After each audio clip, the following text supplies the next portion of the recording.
Perfect. So, welcome to the Lucky Flow Show. This is Winter 101. Uh, Quickly, I like to introduce myself.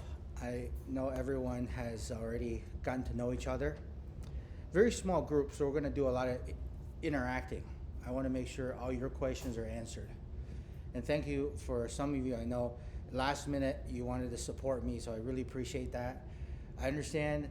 Let's say if at any time you check your watch, you need to leave. It's all right. You could, yeah. I would just appreciate that you're here anyway for as long as you can. I'm gonna try to keep this short, about an hour. So, quick introduction. I've been practicing for a little over a decade. The lineage has been over 300 years. And I'm the number one apprentice of the balance method, which we utilize the material from the old texts to treat patients. This is why a lot of patients, when they're treating, they feel a lot of energy flow. Okay. And we are the number one rated clinic in Michigan based on this research agency called Top Rated Local on patient reviews and patient volume. And I'm the co-author of 2 acupuncture books. They're called Power of Points. They're translated in French, Spanish, and English and Chinese. So, sure. You're welcome. Okay. So this is our goal. Who wants to read?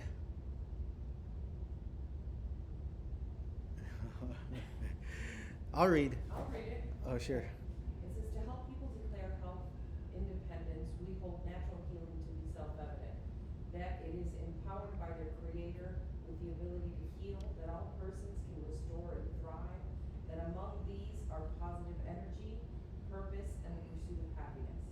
Yeah. This is kind of a copy from the Declaration of Independence. So I'm sorry for copying. But this, I actually think there's nothing more American than declaring, right, independence. But what about health independence, right? You declare political independence, but then if you're then being controlled by another being over your health, right? That's also could be looking into that to declare independent from. So that is my mission. This is the mission of Lucky Flow, is to help people find their own health independence. So we're going to start with what differs acupuncture from modern medicine. Okay, so we take physics into consideration. Modern medicine is researched based on biomedicine, which is to assume everything is the same. What are factors we can change? But we actually look at timing, relativity, pressure, and temperature. Timing, you can understand this as circadian rhythm, how your body's rhythm works, right?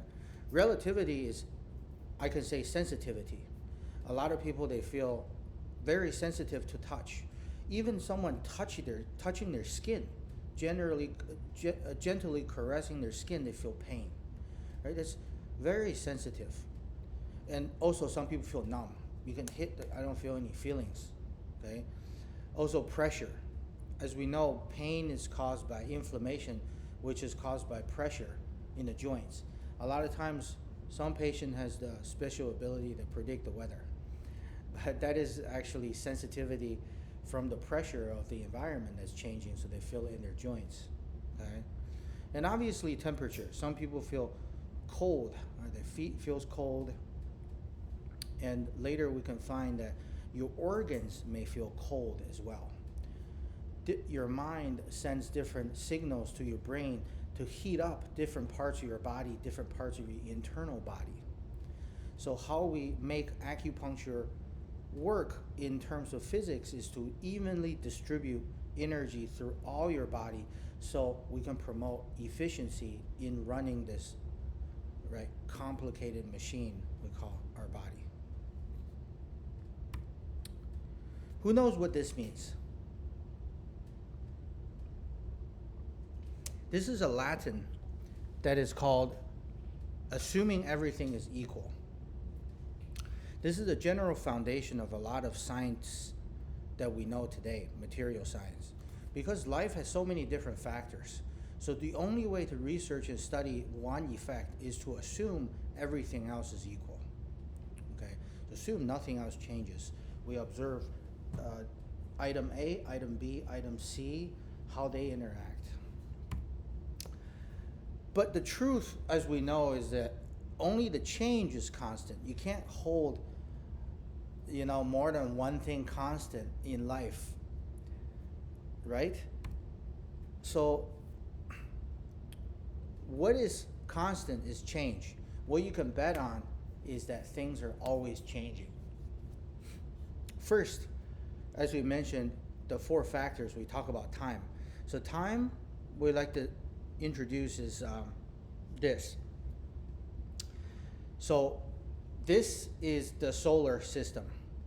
So we have the sun, and then what you see, Earth is about the 3rd rotating planet from the sun, pretty close. So from the beginning of this animation to the end, who can guess how many years there has been? Just quickly, a few seconds. So generally about 7 years. So then you can see how many times this spins in this few seconds. 7 years between what spins from what? When the Earth rotates around the sun. Oh, okay, I understood differently. Mm-hmm. Yeah. Yeah. But as you can see, everything is moving. Okay? For those of you that believe Earth is flat, just imagine that Earth is always facing you. It's a disc. That was a pun. And by the way, this is confirmed by science that there's people actually see this happening now when they're in space. Okay. So first we have to say that the constant that we're measuring is time in years. So who's here been to a Chinese restaurant and then they see the placemats of the 12 zodiacs, right? So these represent 12 units of time, right? These 12 units, as you can see, these all change, okay? Who knows their Chinese zodiac animal here? I'm a monkey. All right. Where's the monkey on the other one? So in this one, monkey's here, yeah? Yeah. And then this one, where's the monkey? So the key takeaway at this is that you can see it's changing every 12 years, okay? 12 also goes in months too. But this is only time in years. So it goes, right, starts from the rat year, the ox year, tiger year, rabbit, dragon. We are currently at the rabbit year. Time in months.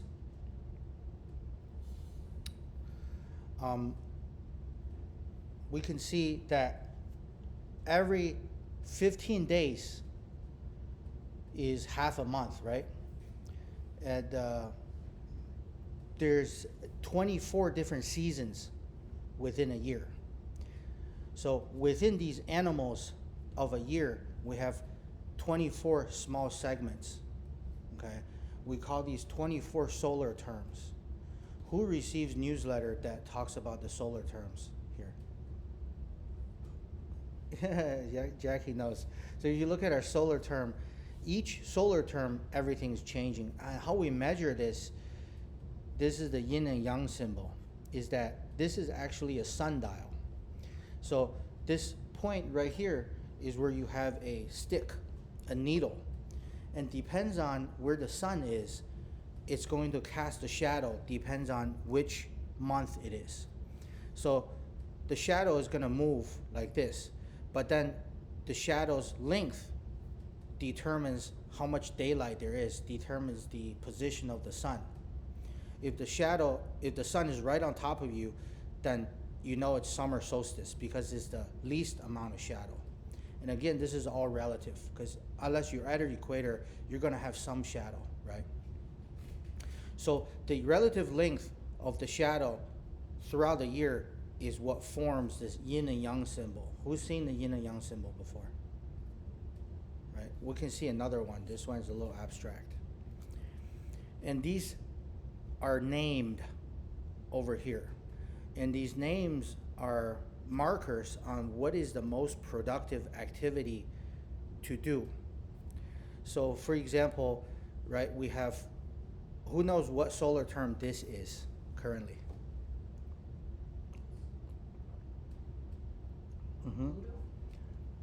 This is currently frost descent. In a few days, starting on Monday, is going to be the beginning of winter. As you can see, at the beginning of winter, it's when it's equal amount of shadow and then daylight, and then it becomes really dark. Pretty much all the longest days are coming up ahead, right? Winter solstice is about where Christmas is. So back in the day, we talk about almanac calendar. Before, this is when there was shamans and there's animalistic religions, is that we worship the season, and because it's mostly agriculture society. So the season is very important at when you plant, when to harvest, what's the good time, because there's no growing tents for food. So we have to rely on the weather for food. Next. This is a better picture to indicate exactly where everything is. Okay, this is all in English too, as you can see. If this is interesting, you may pause this video to take a better look, or for those of you in attendance, I can send you this slide at home, or you can watch this replay on YouTube. You can read this as well. So we are currently at here. Over here. Frost descent. We're about to beginning of winter. Quick fun fact, why frost descent? Do you know? Because starting at this day, typically speaking, when you wake up in the morning, you look outside, if you park somewhere, there's going to be frost inside your car. If you live in an apartment and you are privileged to park in a covered parking spot, you notice the frost is on top of the shelter and not on your car, right? Because the air becomes cold and it condenses, and all the air drops onto the top, almost like a rain, but the condensation goes from top to bottom. So that's what the energy is. Okay. Now we're gonna keep that theme and how that relates to the winter and to the kidney. Okay, now we have time in days. So this is ancient acupuncture. So when we do acupuncture, we actually look at, back in the day, we will look at the time and the day, the month and year that you were born to determine your innate constitution and the natural element of your body. And that element also determines your temperament, what type of sickness that you're prone to. That's how we determine that. It's actually only since recently astrology has been severed from a person's health and medical practices. From the ancient times, astrology is always tied to medicinal practices. And as you know, acupuncture is over a couple thousand years old. And we measure time in units of 60. So there is 10, what we call these heavenly stems, and 12 earthly branches, which is the 12 animal signs. and then they all form 60 units. So in every 60 days, it's a cycle. And the funny thing is, this is a unanimous number that is determined through all ancient civilizations. This is one of the mysteries that nobody can figure out. This is also why there's 60 seconds on your watch and there's 60 minutes per hour, because the number 60 is how all civilizations understood stars, understood time. Okay? And we, in our culture here, Chinese culture, have tracked time in units of 60. We believe every 60 years there is a grand change in the universe. And currently, there has been 48 units of 60 changes. So that's approximately 4,000 some years of recorded history. So let's say if I'm a poet, instead of writing, right, I am the great Lucky Lee, and I hereby write down my poem. This is the year 2023. I would write, this is me. Here, this date is the year of the water rabbit. Because the idea is that people tend to think alike at the alike of the universe. So a person that is like me will think this way, predicted at this time in this year, because of the elemental energy exchange. So we don't believe ideas are novel. We believe ideas are thought of before, which is a theme where I think modern day thinking is that ideas are intellectual property, right? So we don't think that way in an innate cultural sense. Okay. Time in hours. So this is the yin and yang symbol. Have you seen this? So how this originated was from that sundial back in the day. And now we're finally stemming into acupuncture, okay? So we talk about yin and yang. Take a glance. Black is yin, white is yang. Which one do you guys prefer? You prefer yin or yang?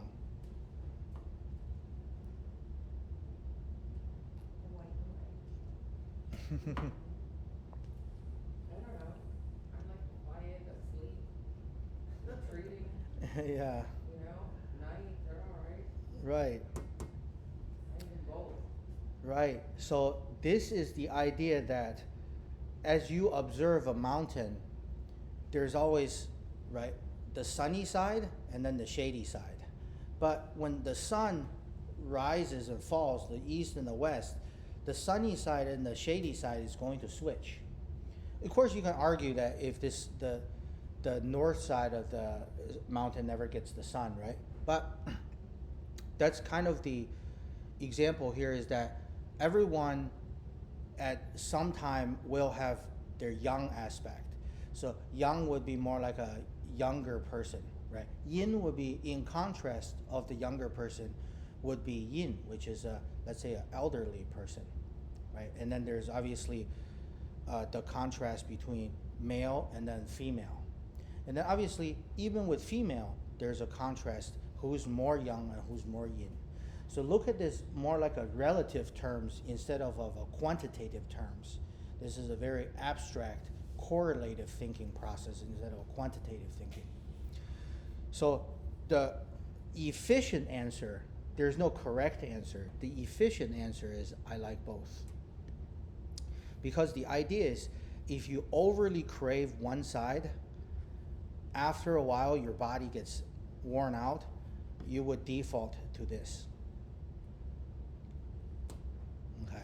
I would say Uncle Sam's in debt, so every person right now are incentivized to do this, right? So we've got to be young, got to be positive, go out there. Okay, I got to conquer the world. I got to make all these money, and I have to always expand. I have to win. So this is not always the case. Back then, when people are focused more on health, they tend to be more balanced.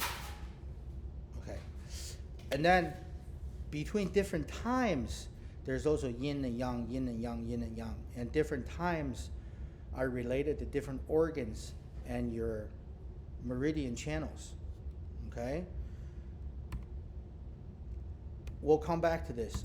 So over here, this is a better illustration.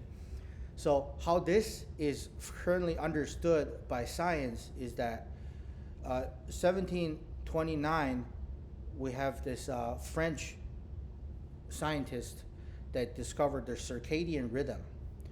But later on, we found that it is very similar to what's been discovered roughly 5,000 years ago, where the functions of different organs are very much like the scientific organs that we discovered only recently. So that's about what that looks like. Today we're going to cover bladder and kidney because these two organs are water element and these two have to do with the winter time. If you're interested in other ones, the red one is the summer, which we cover in our summer 101. The wood is spring. The metal and earth we cover in the fall. Okay. So we already asked that question.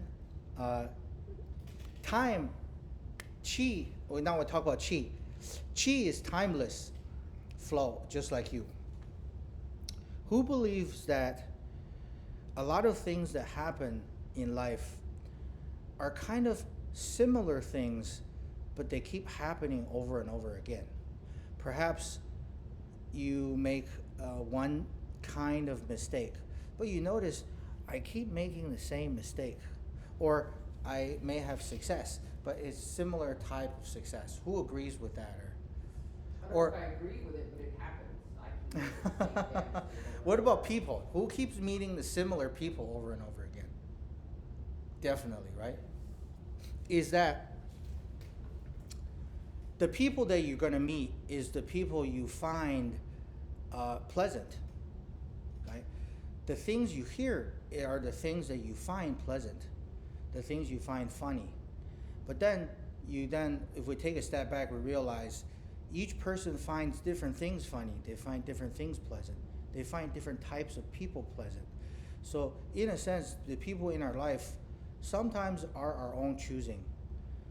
And the preference for those things may not always be acquired. Some of these preferences are inherent. Okay? Someone that are born, if you ever have pets or if you have kids, you know they come with their own souls. Some people like sour, some people hate sour, some people like spicy, okay? Some people like, when they're born, they like to prank others. And some people, they are more obedient, right? Is that we have this, the idea is that we have, when we're born, we have a collection of the past that carries on with us to our present life. This is the idea of reincarnation. The idea of reincarnation was in Christianity about I would say about 1,000 years ago.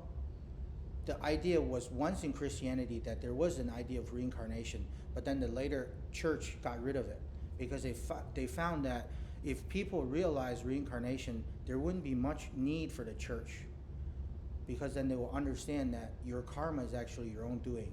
Then you just have to correct your own conduct. You're welcome to fact check me and see. This was actually decided in the Babylonian, or in Constantinople, when the Romans decided this. Okay. What does that have to do with qi? Okay. So qi is a life force. Now there's good qi and then there's bad qi. Who wants to read real quick? Give me a break. Thank you. Qi, also spelled multiple ways,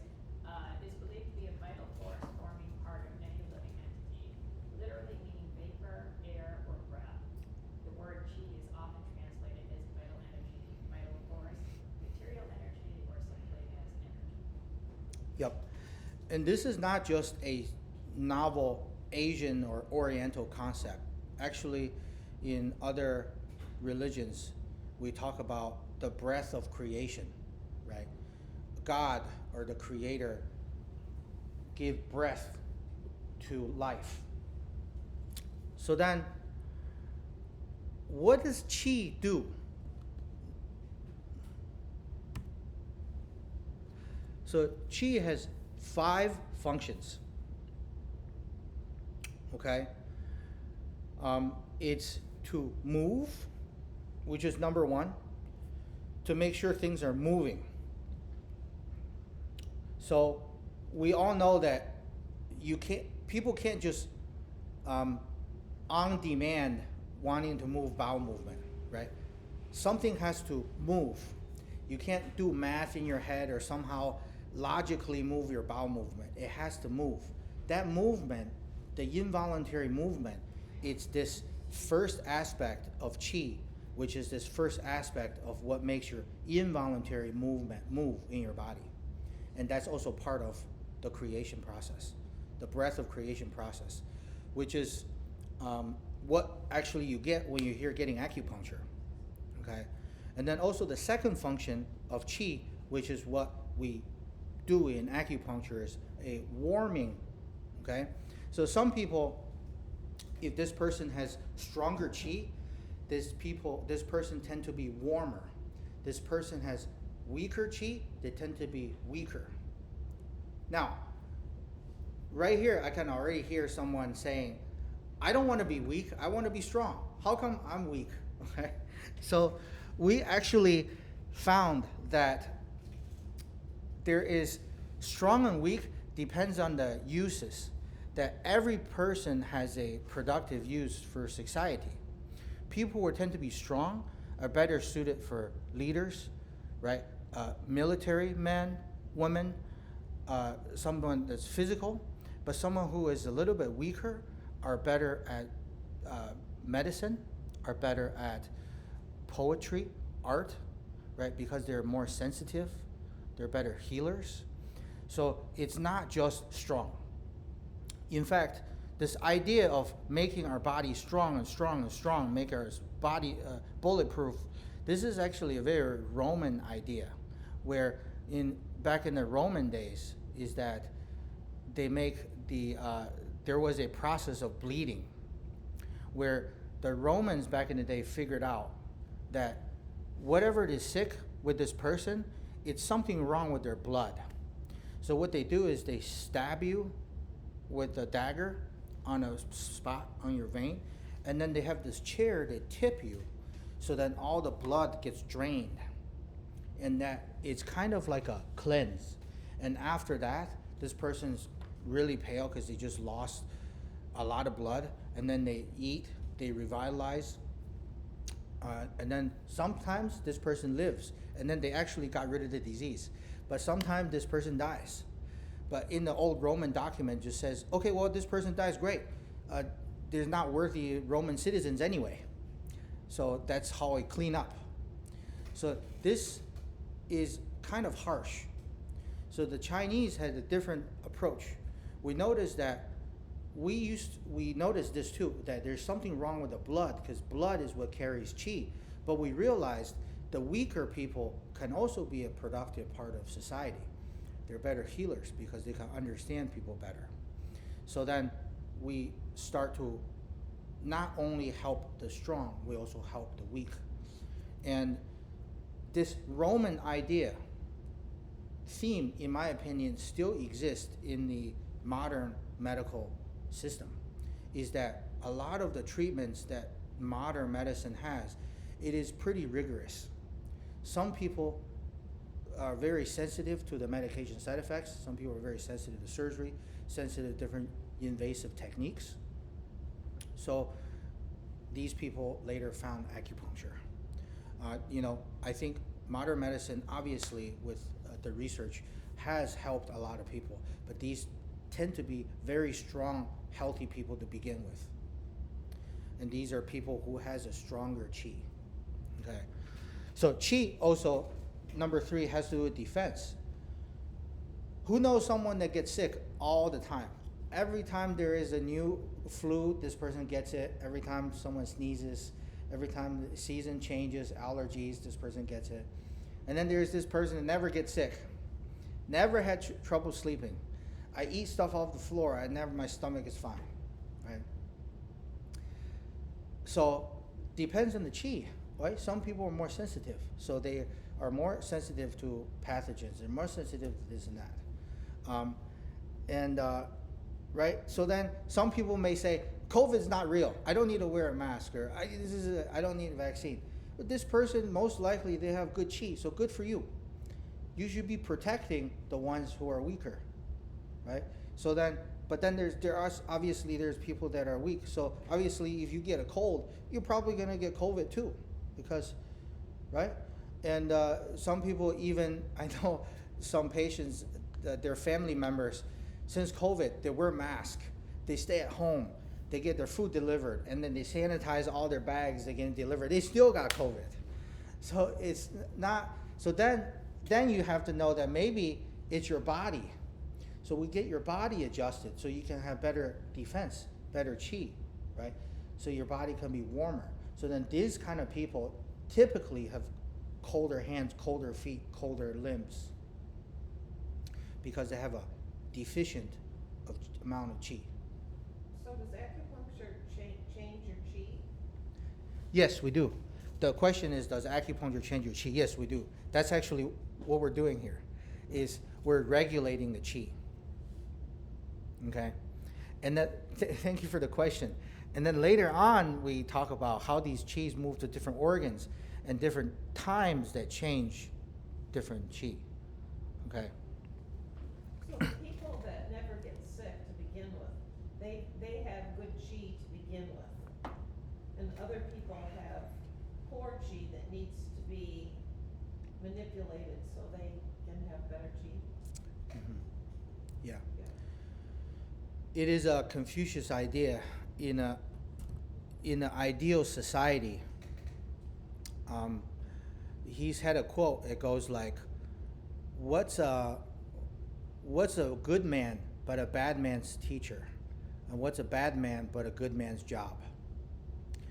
And that goes for all areas, right? Is that we're here to help each other. So if you are someone that's capable, so first we have to acknowledge there's people that are more capable, right? So we love Elon Musk.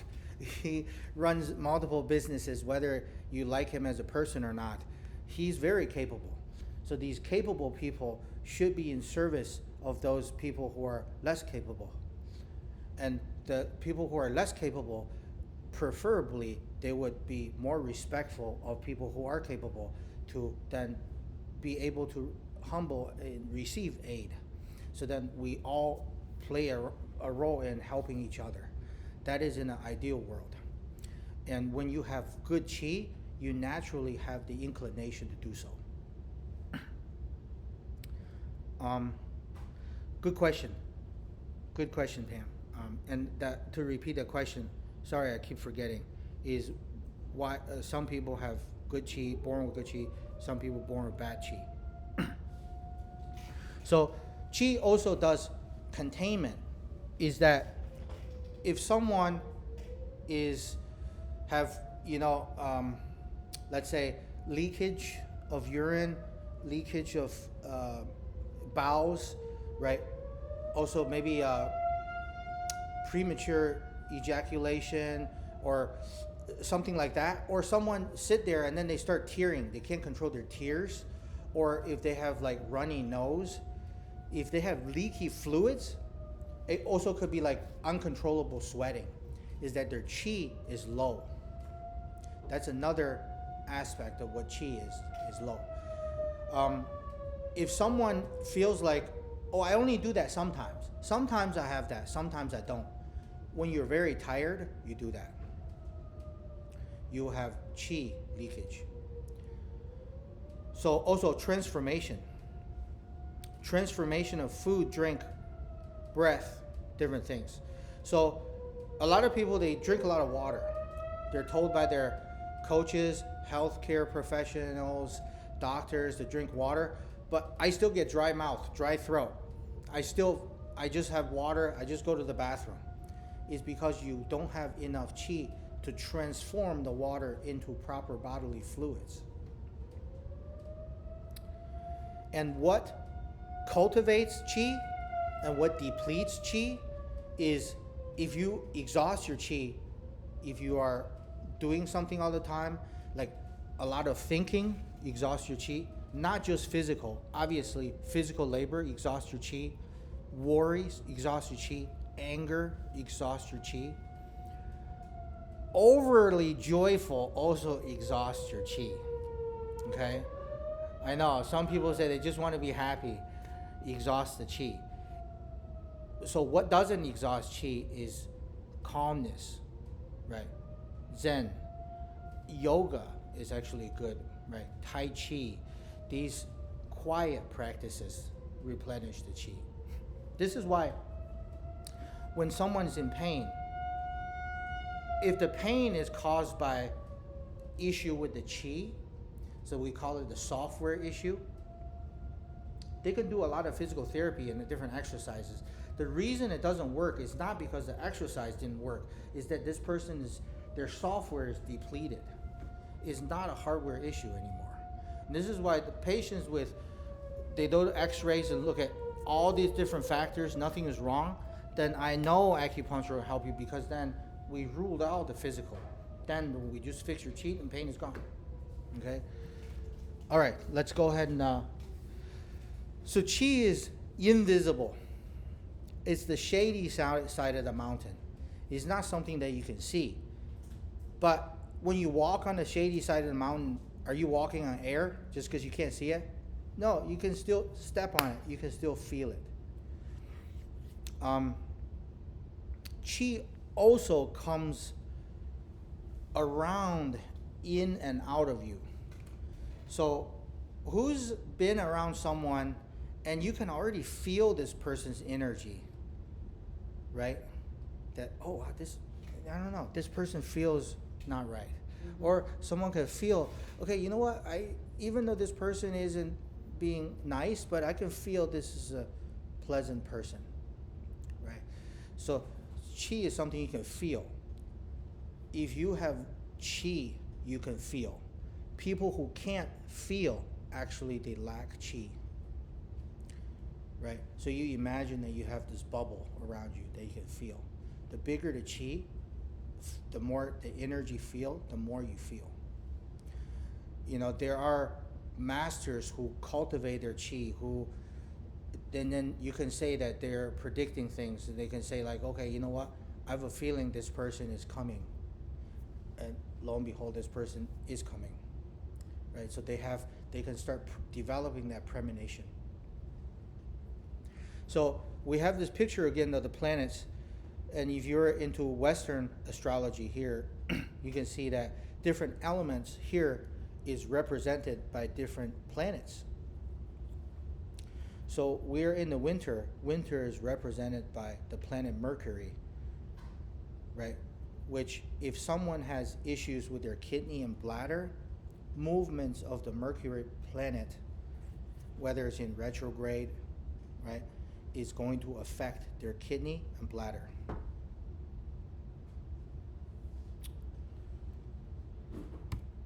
So, okay. Bye, Martina. So, qi is also, like I said, is a behavior. This is one of my favorite memes. Okay, so we have the CEO cat. Look at this cat is mean. He's all mean business, right? The general manager cat, the manager cat, the assistant manager, the employee, the intern, and then the freelancer. Okay, so this is not just in humans. We have kittens, puppies. They all have different qi. They all have different patterns. All right, now we get to the slightly boring part, the actual organ, the actual energy channel of kidney. So kidney is kind of understood as like the Federal Reserves, if you were talking about our government, okay, it is like a storage system. You can think of it that way. It's like a bank. The kidney energy runs from the bottom of your feet. So this is actually the bottom of your feet, right? So for those of you that are here, is right there. Okay, starts out there, goes in the medial side of your ankle up, all the way up the groin, and all the way up the chest, inside the kidney organs, towards the back, and then out front, the navel, going up to the clavicle area here, the collarbone. So that means if you have pain anywhere along this energy channel, and you did x-rays and MRIs to make sure there's no issue with anywhere in this physical organ, then we can very safely say is an issue with the energy channel of the kidney. So some people, they have pain on their foot, but then they did x-rays on their foot. Oh, I don't have any issues, but the podiatrist says I'm fine. But the pain actually comes and goes. Then we know it's an energy issue. It's an energy channel issue. And I can, most of the time, I would say, did it happen like 4 to 5, 5 to 7 p.m.? Like, how did you know? Because that is when the kidney is most active, is during that time. Remember, earlier we talked about different energies that, right, we talked about this has to do with time and physics. Different area of the body gets different manifestations, depends on the time. Who wants to read this really quick? I'm going to have a short break. Pam? Kidney is regarded as the body's most important reservoir of essential energy. The original prenatal energy, which forms the basis of life, is stored in the kidney organ energy system, which is why the kidneys are also known as the root of life. In the Chinese view, the kidney organ system also includes the adrenal glands, which consists of the adrenal medulla and the adrenal cortex. These glands sit like hats on the top of the kidneys and secrete a wide range of essential hormones that regulate metabolism, excretion, immunity, sexual potency, and fertility.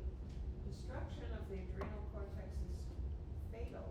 The kidney system also includes what the Chinese call the external kidneys, the testicles in men and the ovaries in women. Thus, the kidneys control sexual and reproductive functions and provide the body's prime source of sexual vitality, which the Chinese regard as a major indicator of health and immunity. Mm-hmm. So, the kidney, so I challenge you to forget everything about health at the moment and take on a fresh mind and think of health as categories of things, as seasons. Okay? So, how many seasons are there in a year? 4 seasons, right? So, okay, good. So, the kidney, just like nature, is the winter season of your body. Very simply explained. So, if I was a poet, and I want to say, you come in, you ask, what's wrong with me? What's wrong with my health? I would say the winter phase of your body is having issues.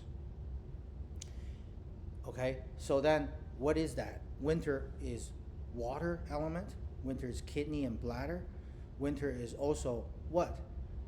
What do people like to do? What's a good activity in the winter? Skiing. Okay. What would be skiing? What else? Sleeping. Sleeping. Okay. Yeah. Reading. Good. Okay. So So the answer is what's a good activity? Someone says skiing. We have people say reading, sleeping. So preferably not skiing. Preferably we rest. But we can argue skiing is not like climbing. It's kind of like flowing, right? Kind of like you're having fun. So it's this idea of less effort. It's this idea of introspection. Like water is also like a mirror, right? Quietness, calmness, right? Hibernation, sleeping, stillness, right? So someone has kidney problems, they have a hard time staying still. So a patient comes in, they say that, oh, okay, I have insomnia, my ankle hurts right there, and then when I see them, they just keep fidgeting with a pen. I already know this is a kidney issue, and I already know what I'm gonna put, where I'm gonna put the needles. And and then usually when I ask people about their weekend, their answer is, I have like 10 different things I gotta do, because they can't stay still. Also, we know that people that say that they have ADD, this is actually a lot of times is the kidney issue. Okay, so. But don't you think people in the northern states tend to use that time for kind of downtime, whereas the people in the southern states, they have more sun, so they're probably up and running around and doing all kinds of stuff. Yeah, thank you so much for asking the question. Thank you. So I want to extend that question. So first, let me repeat that question. The question is, don't you think people in the northern hemisphere tend to use that time more, and people in southern hemisphere tend to be active all the time because there's no such thing as winter? Very good question. So let's talk about it real quick. So let's say that the space program by Elon Musk, now we have these spaceships that could travel different areas, different planets. Okay? When they get to somewhere, if I only have one question for the astronaut to understand that place, I would ask, how's the weather there? If the weather is extremely cold or extremely hot, it not only tells me the weather, it tells me all the living beings, if there are living beings, but all the living beings in innate tendencies and their thinking, logical process, because we all follow our environment. Okay, so America, is about 500 years, right? We have a lot of immigrants from Europe, Africa, Asia, all coming here. So before that, right, assuming everyone's in their own continent, different weather determines different people's culture, which determines different people's temperaments, which determines different people's tendencies as well, right? So people in the northern area, because their sunlight is so few, they would have to learn how to, right, save, right? They harvest and they have to save their crop, correct? Whereas, let's say someone in the equator, African countries, where it's summer all the time, plants grow all the time, right? So then their culture would be what? Maybe more young, right? More sun. So maybe northern parts more yin, more quiet, more still. Does that make sense? Like, very simple, if someone's from the islands, right, they tend to be more fun, right? They would dance, sing, nothing to worry about, okay? And then also the creatures on the island tend to be more vibrant, more colorful, right? More chill or relaxed, right? And then you go to tougher areas where there's snow, food is scarce. You'll find actually more people that are more aggressive, maybe more animals, because they have to compete for food. They tend to be meaner to each other, right? But we can understand that this is just, we are a product of the environment, and this actually comes back to how important that our internal environment dictates our own temperament. Because there's external environment, which dictates our internal environment. Like I said, the winter season of your body is the winter inner season of your body.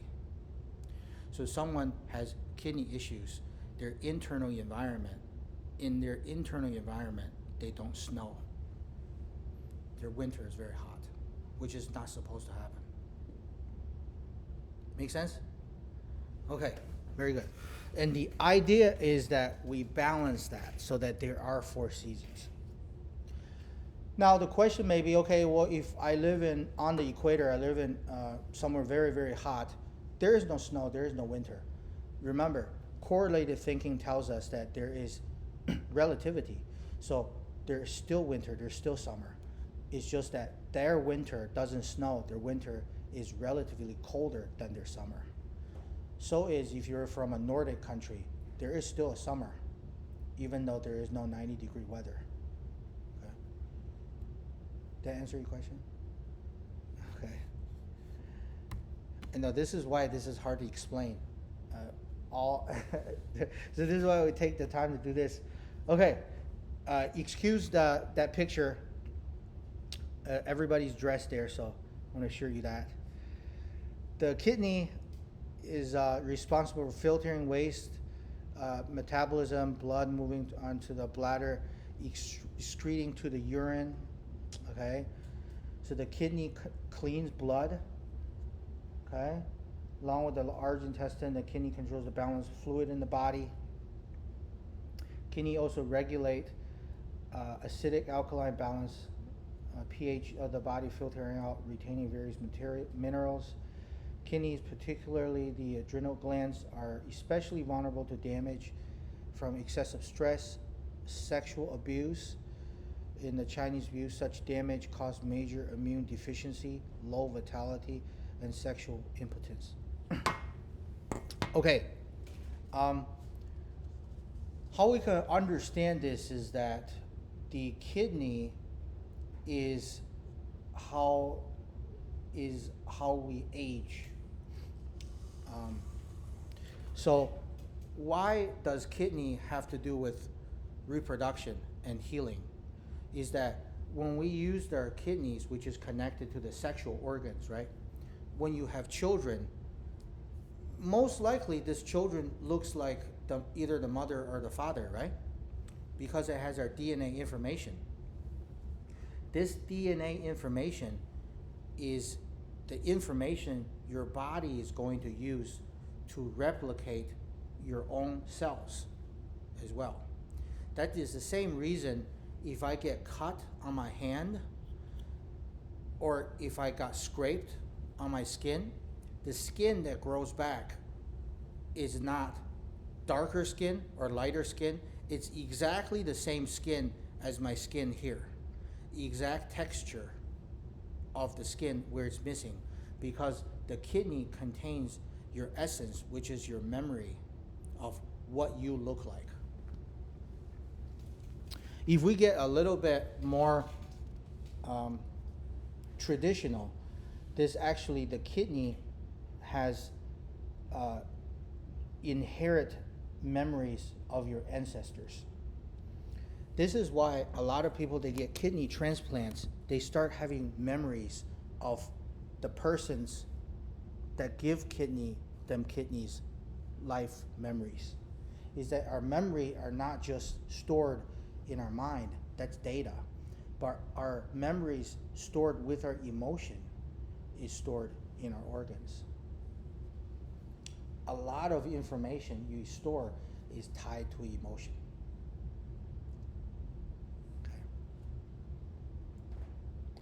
Okay. And also, it is recommended that we don't exhaust our kidney essence too much. So over sexual activities could age someone faster than not.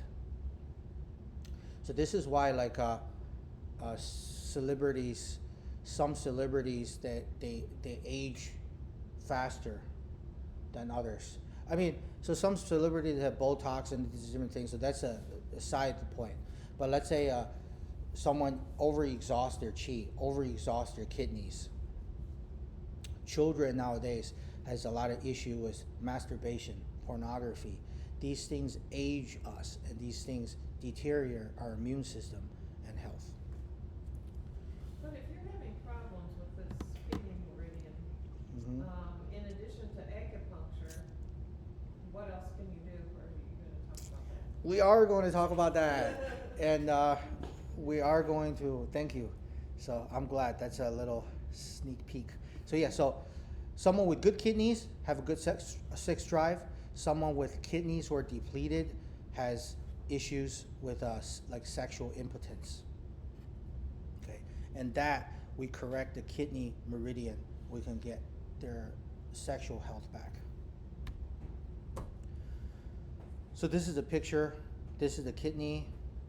The little hat on there is the adrenals, and then it filters into the bladder, and then we pee out the toxins. People who are on dialysis is overuse of kidney. So early kidney failure is tied into over sexual activity. So think of it as a financial reserve system. If we overspend, right? It's at a certain point it's hard to get that back. Now, this is also, like I said, the seasons, right? You can tie this into everything. What is the kidneys of Earth? The kidney of Earth is natural gas, oil. The idea is that as human beings overuse the kidneys, we then have a similar tendency to overuse oil, such as fracking, all these different ways to extract oil, right? Takes a big toll on our environment, also takes a big toll in our each individual. Okay, so then who wants to read this real quick so I can get some tea?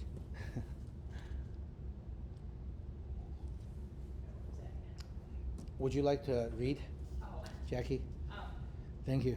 the kidneys control the growth and development of bones and nourish the marrow, which is the body's source of red and white blood cells. Weak kidney energy is therefore a prime cause of anemia and immune deficiency. Chinese view the spinal cord and the brain as forms of marrow, and therefore poor memory, inability to think clearly, and backache are all regarded as indicators of impaired kidney function and deficient kidney energy. Kidney vitality is reflected externally by the condition of head and body hair and is associated with temperature of the ears. Tinnitus, ringing Yeah. ears is thus a sign of kidney dysfunction. The kidneys are the seat of courage and willpower, and therefore any impairment in kidney energy results in feelings of fear and paranoia. Intense fear can cause involuntary urination, a phenomenon also known as Western medicine. Yeah. A lot of times it is very hard to tell patients, new patients especially, they come in, they call and says, how many times do I have to do acupuncture to solve my back pain? And I have to be very gentle to tell them that answer. And typically we have them come in and do initial exam, because if I notice the kidney has issues, I want to be very gentle on what I say to them, because they inherently have a lot of fear. They have a lot of fear. Not only that, when they dream, they even have fearful dreams. We can see that because I can see different issues through the tongue, which we'll talk about later. And the idea is that we may be dealing with a person who are more sensitive. So that has to be executed properly, where we also respect this person's dignity as a person and not giving them facts too much, too harsh, too upfront, to deter them from pursuing care. So when we talk about kidneys, ringing in the ears, I would say most of the time, patient who has kidney issues, like dialysis, different things, they also have ringing in the ears. Also, ringing in the ears is connected with their willpower, is connected with their sexual functions, also connected with the mental aspect, which is fear, which is also connected with other issues. Call from Contra Credit. Call from Contra Credit. Okay. So ignore that phone ringing here. We're doing a class. It's not gonna stop. Okay, one sec. Hello, thanks for calling Lucky Flow Acupuncture. Hello? Could you call us back? We're doing a class at the moment. All right, thank you. Okay, sorry. Otherwise, it'll keep ringing. It's okay. So, all right. Yes. So, kidney is related to all these issues. So, when patients come in, they say ear ringing. Already, I'm thinking it's either a kidney issue or it's a stress issue. If someone has a lot of stress, that also have this issue. But the stress is actually from the liver. It's consuming too much from the kidney because water nourishes wood. Wood is liver. So there's using a lot. But it's still, at the end of the day, kidney, because kidney is connected to the ear. Kidney is connected to our sexual dysfunctions. Our collective kidney is connected to the use of natural gas. So think of it in that way, where the whole world, because we are a collective consciousness, right? Think of it in that way. So, okay, we do next. Would you read this, Pam? I didn't bring my glasses. Oh, okay, I see. The marrow produced from the kidney Mm-hmm. flows into the brain. The thinking ability is strengthened when the qi and blood in the cerebral cortex are abundant. With the increase of thinking activity, a circle of light develops within the body's typo. The individual's innate intelligence, Yushin, is representative by the intensity of light. The degree of accumulated spiritual energy is reflected by the number of light circles developed within the, how do you say that, Tai pole? Tai Chi. Tai Chi pole. These circles of light can be observed when first waking by placing a slight pressure on the external eyelids. The inner light of the Tai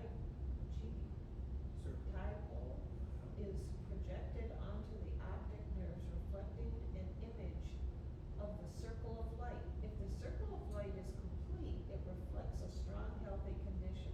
If the circle of light is dark within the center, similar to a donut, this reflects a deficient condition. If the circle of light is broken or interrupted, it reflects an extreme deficiency. The memory zone, as well as the thought center, are also located in the cerebral cortex and will not develop until the kidney channels travel through the spine, along with the liver channels to reach the cortex. When the qi of these two channels is abundant, the memory function is keen. Yeah. So what is this deal about on the eyelids or whatever it is?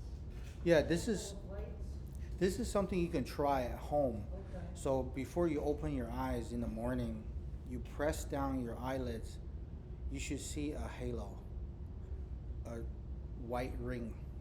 That's to indicate healthy kidney functions. Huh. Yeah. You mean you don't open your eyes, you just press on it? Mm-hmm.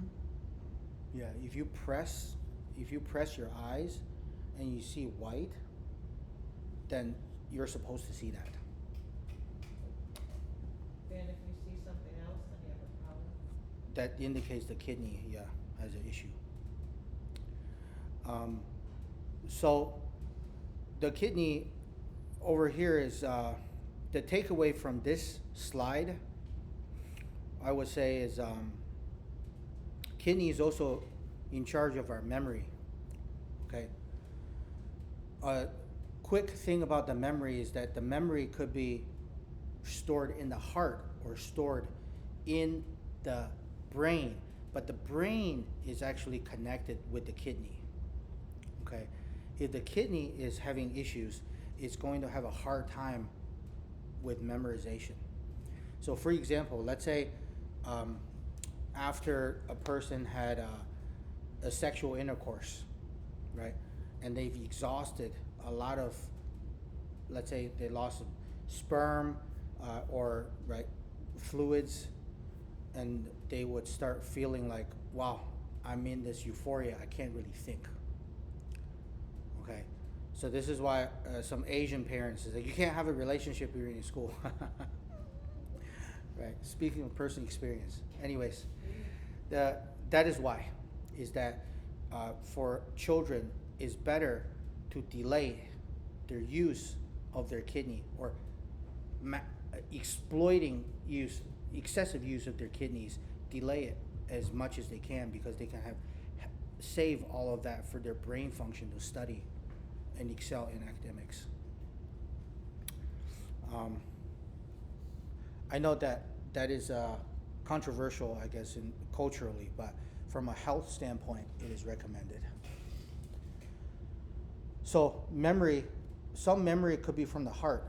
Let's say if someone is having issues with kidney on dialysis, elderly patient, ear ringing, and they can barely remember the persons who are in front of them, but if you ask him about a story happened when they're a child in Christmas, they'll remember very vividly, because these memories that are tied to emotions get stored in our heart. This is why, let's say if a person makes a very impact towards with you, you remember this person, then you can see this person 30 years from now. You can still say, hey, Jim, I remember you, right? Even though you can't recall a lot of other things, you can recall these things because that stores in the heart. So yes and no. If you use your heart when you do something, you can remember, because then the heart can kind of replace the function of the kidney. So you can remember the takeaways instead of the data. Okay, I would read. So kidneys houses the body's willpower. Okay, it controls short-term memory and stores data. Kidneys provide a capacity for drive for strength, skill, hard work, and a patient with strong kidney can work hard purposefully for a long time. Consequently, when the kidneys are in a state of disharmony, the patient can sometimes be in a state of excessive compulsive work habits, workaholic. Patients with weak kidney, lack of strength and endurance. Positive psycho-emotional attributes are wisdom, rationality, clear perception, gentleness, self-understanding. Negative attributes such as fear, loneliness, security, shock, which attacks the heart when first descends into the kidney, becoming fear. So, it is very common that some patients that are sick for a very long time, they tend to identify their pathology to that's just who they are. Okay. It is very sad, but this can be corrected. So then, right, that you can still be. So then the fear could be transferred into better perception and conscientiousness, right? Because fear is someone who spots everything as danger. But the point is that they can spot all these different things. But then you can see it as a different lens. Is that, hey, you know what? I'm just more vigilant. It doesn't mean that I'm fearful, right? And that fear can always translate into paranoia. So then, you know, we obviously in this day and age, there's platforms for all type of thought leaders. But then I question the person's health when they transmit these messages, right? Is that if we can have a person maybe look into their own health first, then you can perhaps transmit messages that are not being filtered. Because when the person's not healthy, you're only speaking on what you see, right? Which is not to say there are things not to be feared in this world. Obviously there are, right? But then a small perception because of this person's health and state of being and their own understanding due to their own internal environments, they can have a skewed view of what the proper perception should be. Yes. Okay. Okay, so kidney is color, deep blue, light blue, deep blue for the bladder. The hours, 5 to 7 p.m. Bladder's hours at 3 to 5 p.m. So just understand, we'll talk about bladder in the next slide, but just understand that these are the hours where your organs, these organs are most active. So 3 to 5 p.m. for the bladder channel would be like, let's say if someone has frequent urination, 3 to 5 p.m. maybe this is more active for them. Okay. And then obviously the kidney has all these implications: the ear, bones, urine, head. Okay, so if they're losing their hair, that's also kidney. Hair stop growing is the liver. Hair shiny or not is the kidney. The quality of hair, if the hair has split ends all the time, that means there's a kidney that could be bettered.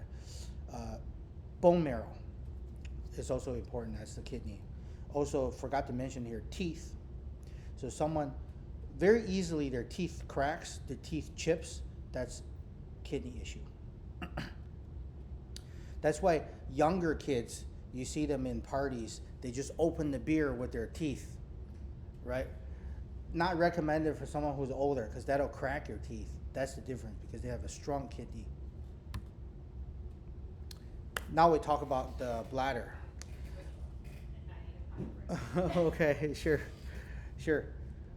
Well, how about, yeah, go ahead. Well, yeah, we'll just read this and then we'll kind of talk about the bladder here.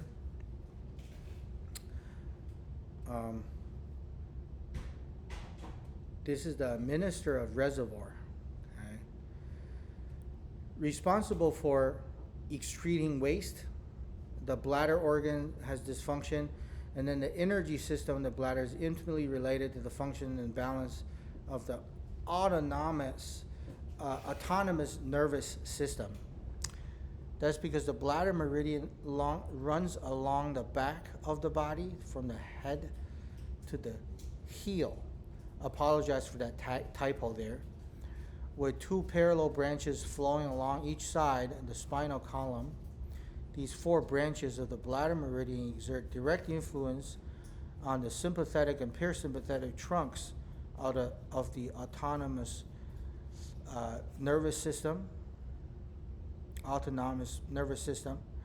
whose condition of modern life over activities of sympathetic system, causing tension along the spinal cord and periphery.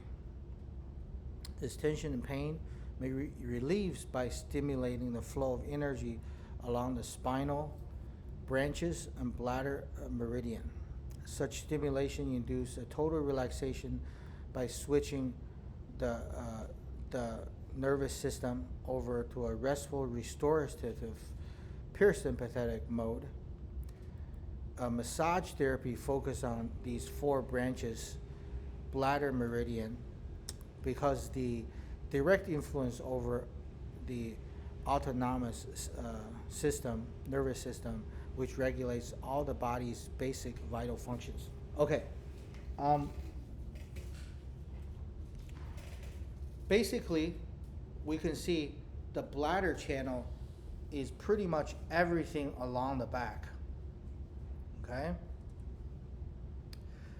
The bladder channel, like the kidney channel, they help each other. They're like brother and sisters, how you can understand that.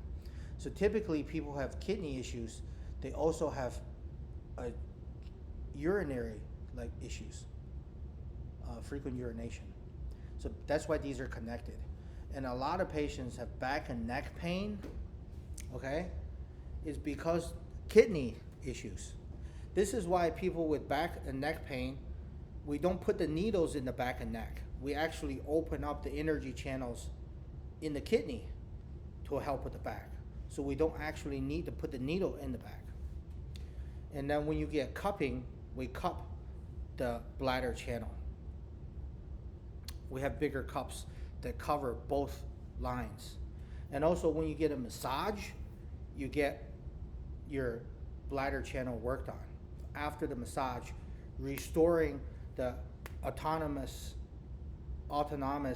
nervous system, which also has to do with your immune system, which restores the parasympathetic system, which is your involuntary movement in your system, which restores your health, helps you with your sleep, make you become more calm and still, which helps you heal.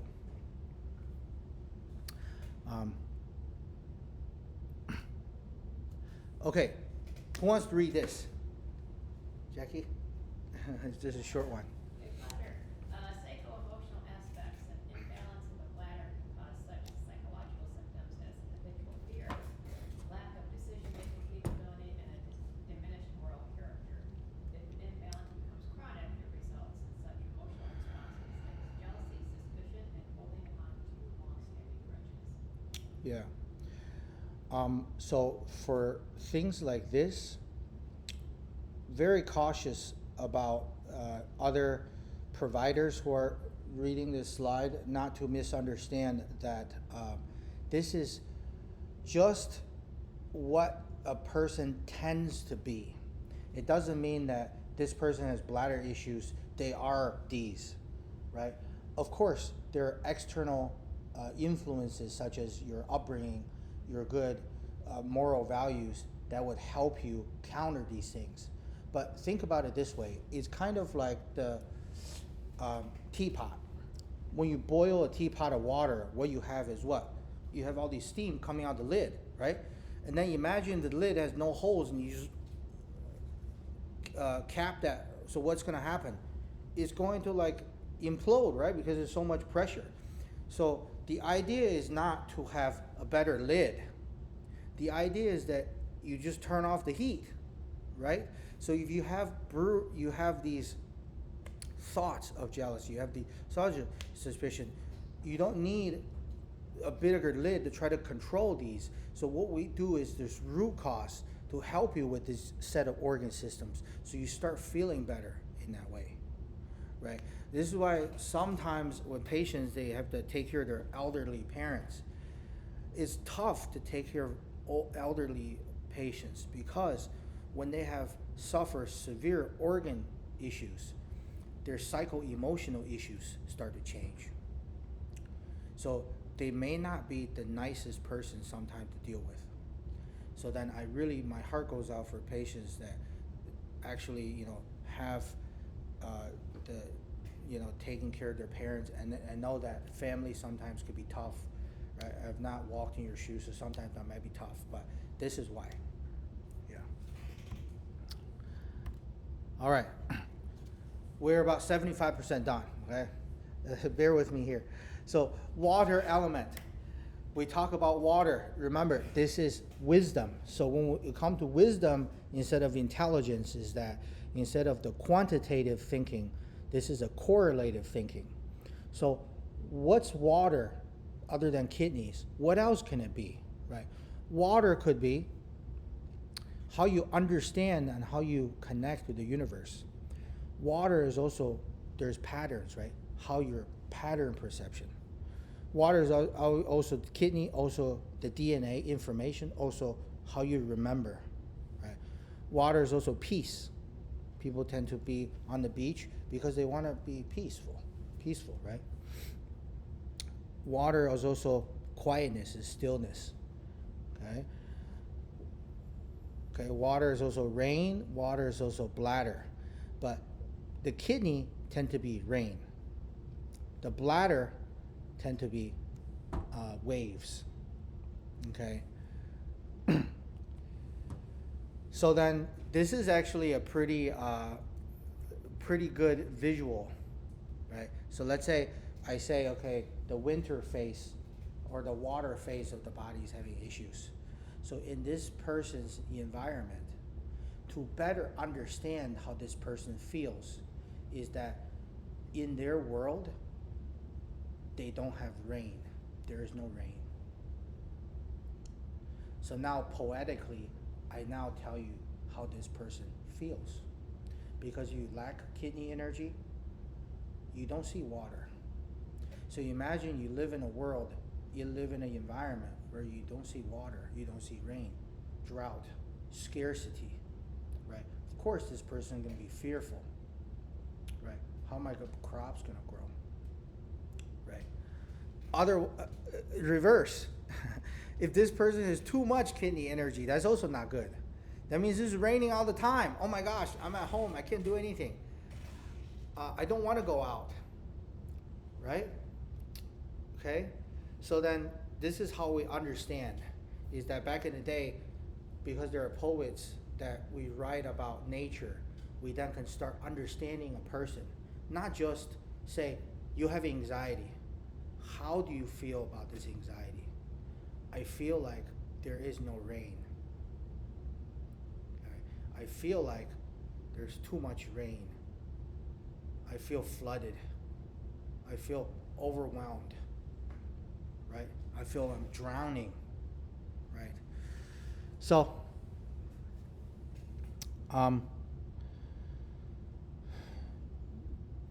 so these are different qualities of water.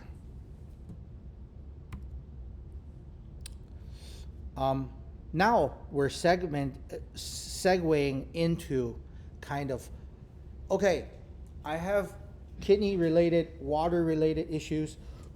What can I do to help? So to strengthen that aspect of yourself is that spend more time nearby large bodies of water. Okay, so in Michigan here, we have patients like to go up north. Okay, I support that. That's actually really good. You go there, that's how people feel like, okay, I need to uncharge, to plug in. That they go there, they do that. Right. Also, let's say if you are not fortunate to have a lake house, you can stay home and read. You can stay in and watch the snow. You can practice meditation, practice stillness, right? These are also water activities. And obviously swimming is where you're actually touching the water. So that swimming is not only good for physical exercise, cardiovascular, is actually a good way to replenish that water element that you're missing. Okay? And also, when you travel, consider traveling north. So when you, let's say, I know nobody wants to go to somewhere that's cold, right? Everybody wants to go to tropical areas. But the idea is that if your kidney is already having issues, going to places that are hot, exposure to a lot of sun, that actually depletes the kidney faster, makes you age faster. You know, of course, there's the trade-off because people like to have fun, and I don't want to make that judgment of how you should spend your life, but in a longevity standpoint, it's better to live longer and peaceful rather than exciting but short. That could be a personal call. Right? Okay. So the water element is also represents the north. It represents mysteries. Okay. So you go north, there's a lot of different mysterious mysteries, right? Like Nordic countries. I actually love the Viking mythology. They have different, Aurora Boreas there. And then it's connected with salty taste.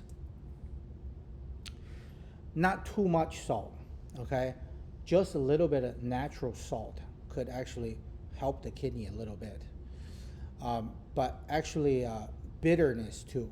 Bitter also helps the kidney, which will go over the different foods in a different slide, and also travel north to different Nordic areas and then see how people live there. So life is a frequency. Okay, different people have different frequencies. It's like a network. Back to this chi pattern, right? Like the different employees. I like this slide so much, so I had it twice. And then now we see how this chi energy perpetuates through your whole body. So okay, you have talked to me about kidney. So how does the kidney have to do with everything else? I like to introduce a different concept to those who believe and practice traditional medicine who are watching this. How Chinese medicine takes a different approach. We understand different seasons to relationship to different organs. Different seasons turns into another season. Summer turns into fall. Fall turns into winter, right? It's not, I go to summer, I go to Florida. If I want winter, I'll just go to Canada, right? If I want fall, I just go to Atlanta. Right? But naturally speaking, you can stay in one place. Different things become each other, right? So this is how. If someone's liver have issues, right? Liver's time is 1 to 3 a.m. They will wake up at 1 to 3 a.m. Because we live in Michigan, we're 1 hour behind solar time. So if I look at person's tongue and determine in the initial exam that this is a liver issue, I would automatically say it's very likely you wake up at 2, 3 a.m. in the morning. And people are really surprised that I know that. They think that I'm a fortune teller. That's actually only my side gig. Okay, so by that, I already know what time frame of your day you don't feel so lucky. And if you have issues at 1 to 3 a.m., that means your liver is not resting. Your liver is not resting. That means your hand will be pale and you don't see pink on your hand. When you look at your hand, it's supposed to be a little bit pink. Okay? And if you look at your face, it's supposed to be a little bit pink. So if the liver is not producing blood, because liver only produces blood when it's resting, the liver is wood element. Wood turns into fire, which is the heart element. The liver will not nourish the heart. Then the heart determines what? The heart determines happiness. Person will not feel joy. This could be a person that has a boat, a truck, a car, a happy family, everything. They have everything they ever asked for. They just don't feel happy. Most likely it's because that the liver is not producing enough blood to nourish the heart. And this person will feel cold hands. And because the heart is fire element, it has strong beats, so that it moves the blood throughout your physical body to your hands. And then it moves the heat into the small intestine. The small intestine heats up, and it moves heat into our feet. When a person has issues, we say when a tree dies, it dies from the root first. When a person starting to die or decline, it declines from the feet first. And that presentation comes from the small intestine, which actually originates from the heart. So you can see that if your liver is having issues, if you're not sleeping through the night, especially if you're wide awake at 1 to 3 a.m., that's already something that should be taken care of. You shouldn't have to wait until something else has issues. That's already the check engine light that is on. Okay? When the heart is hot, it is going to help the lung expand and contract. If the heart is having issues, the person may have a hard time breathing. They feel like they're having shortness of breath, especially breathing out. They feel like they can't have a full breath out. And also comes with that is fatigue. So one way to help with that is obviously breath work or breathing exercise. This is why exercise is important, because exercise works the lungs so that the heart doesn't have to so much, or actually helps the heart to help the lung. If a person is healthy, exercise could be somewhat optional if they don't work sedentary. Let's say if you work somewhere, you're working in an office setting, you do walk around, you could just minimal exercise. But if this person is not sleeping, they would actually have to have exercise. Okay. The small intestine, later on we'll tell why small intestine heat is so important. The small intestine is, because of the heart is having the heat, it heats up the lung. The lung is moving, okay? The lung can then push moisture, right? Push the heat into the large intestine, okay? And then the large intestine, then what it does is that it filters heat. It heats up because the small intestine is heating up and evaporates into the lung so that the lung feels moist. Okay, so how you can understand this is that when you eat food, let's say if you eat soup, you eat wet food, it goes into the small intestine, and then it heats up, it goes into the large intestine.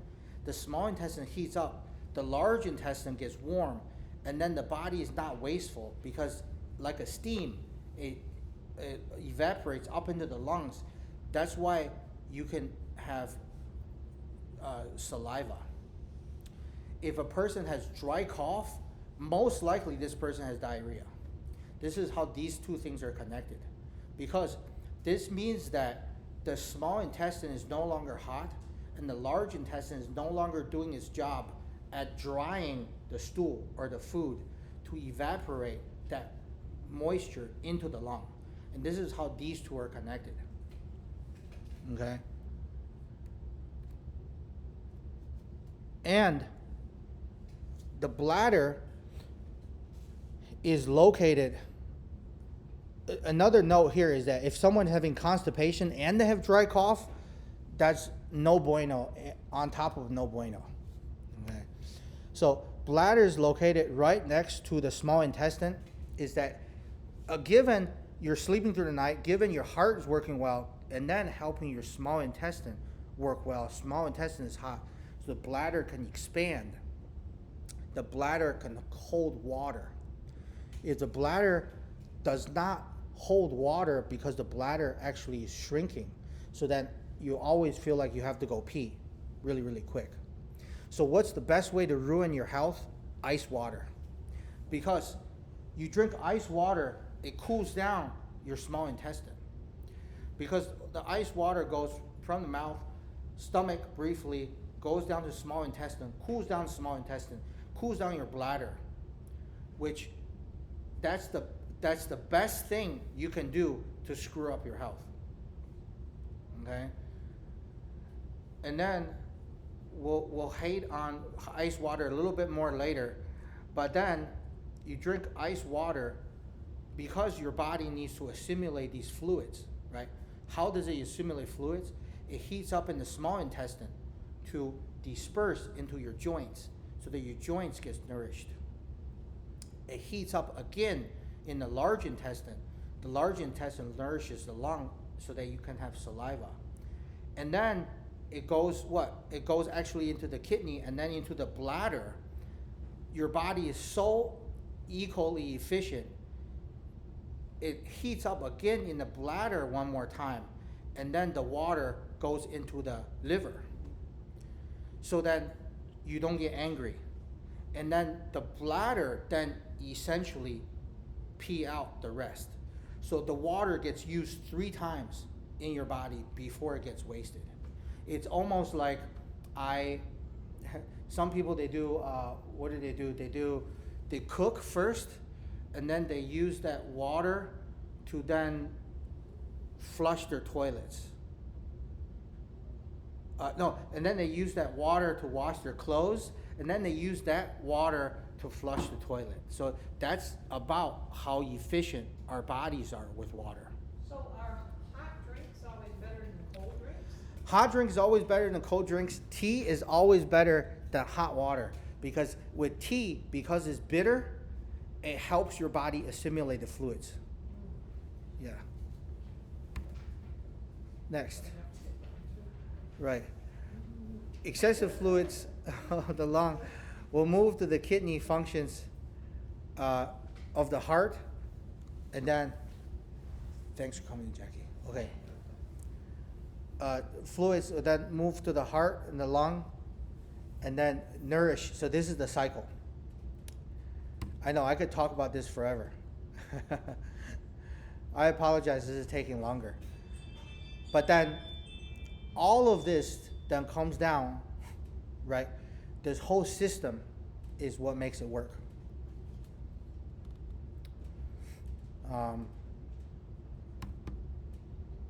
Yep, and then we can see that this is actually the whole cycle. We have the liver nourish the heart, and then the heart then helps the gallbladder. The heart then comes down to the small intestine. The small intestine helps the large intestine. Small intestine also helps the kidneys. Kidney nourishes the liver, comes back to the heart. The bladder then also then comes down from the kidney, then it can pee regularly. The small intestine feeds into the spleen. That determines your craving for sugar. A healthy spleen determines muscle growth. A small intestine that helps the stomach to better digest food. The stomach also actually helps your brain on helping you think better. And then all of these organs then has to do with different issues. So for example, the lung has to do with your skin, and also your nose. The kidney has to do with your hair and your ear. Remember, tendonitis. And then the stomach has to do with your lips. The liver has to do with your eyes. The stomach and spleen has to do with your muscles. This is very much like the water cycle, right? Where the water evaporates into the air, becoming clouds. Clouds condense, right, into water, water coming down, okay? Water coming down like it's going to the bladder. Bladder evaporates again, going to the liver, and the liver goes using this water one cycle over again, going down. It's a very natural process, just like nature. Quickly, let's go over this tongue here. What I'd like to let you guys know, this is not a picture of me, right? Just in case you're wondering. That's a pun.